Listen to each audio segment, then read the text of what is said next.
horse friends. I'm Becca Salamone, and this is Southern Horse Talk. I'm so excited to have with me on the line today a friend from St. Clair County. I hope that's right. And I'm introducing a new segment on the show called Thoughts from the Tractor Seat with Randy Bearden. And this is Randy Bearden. Welcome to the show, Randy. How you doing? Dude, I'm doing well, thank you. Awesome. Well, you live on a beautiful farm out there, and is it St. Clair County? It's Shelby and St. Clair County. Okay, and that's why it's called Shel Clair Farm. That's right. The county line splits the farm almost in half, so we named it Shell Clair Farms years ago. Okay. All right. Well, tell us a little bit about the history of your family and the farm because it's gone way back, right? Yeah, well over 100 years, Rebecca. We used to be in the dairy business, and my great grandfather started dairy farming on Rocky Ridge Road between 280 and Highway 31, just outside of Birmingham, way back in the early 20th century, I guess, and we continued it on at our Pelham farm uh, from 1929 to 1971, I believe, or excuse me, 1929 till 2000, and then we've been on this farm since 1971. Wow. But we don't dairy farm anymore. We're in the cattle and horse business now. Okay. All right. So, tell us a little bit about what it was like to be a dairy farmer and then change over to beef cows. Well, dairy farming was a lot of intense work. It was 7 days a week, and it never stopped. And it was a good way to raise your family and a good business to be in for a long time. But it just got to be too much. My brother and I got a little older and wanted to slow down a little bit, so we transitioned over to a beef herd. And it's still a lot of work and still a lot of risk and still a lot of challenges. But it's you can't close the door and go home if you want to. So that's the Exactly. Well, that's awesome. So the other part is the horse part. So, tell us a little bit about your boarding and your trail riding out there. Well, we've got three separate barns, two round pens and one arena that are on three different places on the property, and we board, pasture boarding, and then do two more services that are a little bit more intense, where we feed and do a lot more work for everybody. We also have about 12 miles of marked trails on the farm that our boarders ride on almost daily, and then we let people bring their horses in from the outside that don't board here, and it's $10 for the day. There's a check-in place where they just saddle up and tack up, and then go ride the trails for an hour or two or all day long, just whatever they want to do. So, And the outside pardon me. the outside trail riders that are coming in for day riding, do they ever end up doing primitive camping overnight?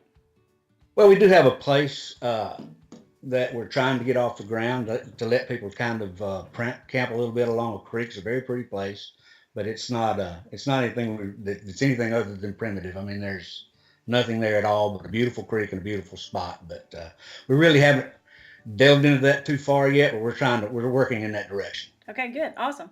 Well, I've spent some time out at your farm, and my horses have too. They were out there when I didn't have any grass, and you did. And Remember that. it's a beautiful place out there. Tell us some of your favorite memories over the years of living out there on the farm. Well, there's so many of them, Rebecca. We moved over here when I was 18 years old, and I just turned 60 recently, and I've spent my whole life here, or my entire adult life here, and raised four children here, and it's been a blessing to be able to live out here in the country and just enjoy nature at its best and its finest, and just every day I wake up, it's like I'm living the dream. It seems like so. Yeah. It's quite enjoyable. Yeah, and you have a party every year over on that creek. Is that right? Where you invite all your friends to come out? We probably try to do it a little bit more than once a year. Every time we get a chance, when the weather's nice, we'll build a fire down on the creek and sit around and grill out and have some fun and just enjoy being out in the woods for an evening. Yeah. And then you also have a pond there that people fish in. Is that right? Well, I do have an 8 acre lake. It was built, I understand, during World War II. That was a little bit before my time, but just been there a long time. Been established for a while, and we allow our boarders, people that board horses here, to come fish in it, and it's kind of restricted. It just things to get out of control. But we did. It is stocked full of bass and brim. It's a very pretty place, a nice place to ride around too. Okay. And your farm is really gorgeous, and it's attracted a lot of attention. Um, have you had lots of people come out and do interviews with you for the media and magazines and stuff like that? Well, I've done a few unique things here, Rebecca. One thing I did years ago was after we sold the dairy cows and transitioned over to beef cows, my dad and my sons and my nephew went out to Colorado, and we spent a little time out there trout fishing in those mountain creeks. And so we came home and dammed up one of the little creeks that run through the farm and stocked it with rainbows. And Oh, we tried to do something everybody said we couldn't do, which was raise rainbow trout this far south because they don't handle warm water very well. But we knew how cold this water was, and we stocked it, and we managed to get through 2 summers with these fish. And then some river otters moved in and killed them all in about a week's time. But we did uh-oh. get a lot of media folks out then. We had some magazine articles written about it, and a television interview that was done, and it was a great experience and a lot of fun to try and do, and helped me get through a midlife crisis that we all go through at some age in our life. Yeah. So it was a good time, but we made it work for a couple of years, and then nature came in and fixed our little plan and And put it killed back, put it back to normal. time. So, but it was fun to do, and and then of course we've had media come out and talk to us about issues about drought with the cattle and how we handle dry weather or too much water or different things like that. So. Okay. Now, and then your family is real important to you, and you talk about that a lot on social media. So, how important is it to you to have that farm there to show them the agrarian lifestyle and what it's like to live a rural life? Well, it's just my personal opinion, but I don't think there's a better way to raise children. And my wife and I raised 4 of them, and 2 boys and 2 girls, and they're all active and grown adults now, and out making their own way in this world. And some of them are starting to have babies now, so I'm very excited about that. And but I can't imagine having raised my children anywhere else. It's just everybody's not as blessed as I am to grow up on a farm like I did, and my father did, and his father did, and then my children grew up on a farm, and it's just the best, in my opinion, it's just the best way to raise children. Yeah, I have to wholeheartedly agree on that one. Now, I've noticed, I guess, over the past year or so on Facebook, social media, that you've been reflecting on your life and just things that happen in your life, not necessarily going way back, but just things every day. And you loosely called it, thoughts from the tractor seat when you Yeah. put that out there. And we've actually decided to do that segment on Southern Horse Talk and feature you and your thoughts. So, tell us a little bit about that and how you just came to start talking about your life. Well, I was just my mom was in the hospital a couple of years ago, and she was in her last weeks of life, and it's just one of those 3 a.m. things when you're up and you can't sleep worrying about things. And I just sat down at my laptop and I just wrote about growing up on a farm and her influence on me when I was a child and on my siblings. And it just people told me how well written it was, and I just started flowing from somewhere, Rebecca. I don't know where it comes from, but it's just I wake up at 2 or 3 or 4 o'clock in the morning to this day, a couple of years later, and this stuff's just in my head, and I feel like I need to get it out there, and I worry that I may make a fool of myself sometimes when I say things, but I've got a lot of friends and people that are telling me that it's a job well done, and so I'm pursuing it and just having fun with it, basically, just a way to get some thoughts out. Yeah. Well, I think it's really inspirational to a lot of folks. Maybe they have those same thoughts in their head and they don't have the eloquent way of getting it out that you do. And you're an excellent writer, by the way. You're just naturally talented. Thank you. Um, and so I do the same thing. I'm a writer as well. And I write songs and poetry too.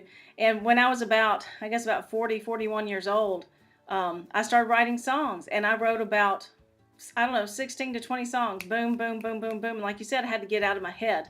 So I fully identify with that. It's just in there and it has to come out. Um, but we're glad that it has to come out and it's going to come out in Southern Horse Talk and we're looking forward to it. Uh, can you kind of talk about maybe some of the topics that might be coming up that people can look for? Well, I just can't say, Rebecca. It's just not there now. It just comes from nowhere, from an experience that I have on my daily work at the farm, or maybe something that'll happen that'll remind me of an event that happened when I was a child. And I just some of these mornings I'll wake up and write things at 3 or 4 o'clock, and then I'll go back to sleep, and then I'll wake up, and then I'll sit straight up in the bed, and I'll think, did I write something in the middle of the night? I don't even remember doing it. So it seems like I have to make sure I'll quickly read what I posted on Facebook to make sure I didn't say something stupid. But so far, so good. I don't think I made too big of a fool of myself. Yeah, I think you're doing a great job. And we're also going to be doing, a video segment of that as well. So you'll be in writing and in video, and folks can go check that out at the Southern Horse Talk Facebook group, and also on your website. So can you give your website address for people to go look at that? Sure, it's shelclairfarms.com. It's we call it Shel Clair because it's in Shelby and St. Clair, but it's shelclairfarms.com. Okay, awesome. Well, it's good. It's Thanksgiving week, and we're thankful for all sorts of things. But you seem to be thankful for a lot, and you talk about that a lot on social media. So I guess just tell the folks what you're thankful for. Well, certainly my children. I have 4 children that I just love and admire and adore, and now I have 3 grandsons. Congrats. Jack Jack is 2, and Carter is 2 or 3 months. And just the other day, Liam was born, so he's about 3 days. So they're 2 years old, 3 months old, and 3 days old, and they're my 3 boys, and can't wait to get them out here on the farm more often and show them how to ride a horse and move cattle around and stretch a little barbed wire and do my part in turning them into some strong young men. I can't wait. I can't wait for those days. But That's awesome.